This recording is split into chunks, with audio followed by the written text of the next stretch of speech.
Гаухар Фархатқызы.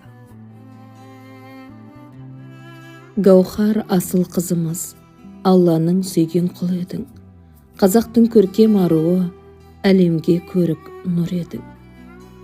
Ата-ананың мақтанышы, бауырыңның асыл тірегі, отбасына бақ сыйлаған жүрегіміздің жүрегі.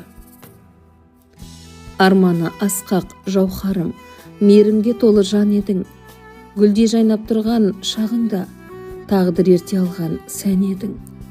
Өміріміздің мән едің, үміт боп жанған шамымыз, қайтып келмес қимасымыз, мәңгі өзіңді сағынамыз. Күндер өтті, айлар өтті, жүрек мұңы басылмады. Бір жыл өтсе де өзіңсіз көңілдегі жара жазылмады. Жаннаттан болсын мекенің, періштем тыныш ұйықтаған, тойыңа емес тағдыр-ай, дұғаңа елді жинадың. Қасиетті Құран бағыштап, қол жайып дұға қылайық. Гаухарымыздың асында үлкен дұғада болайық.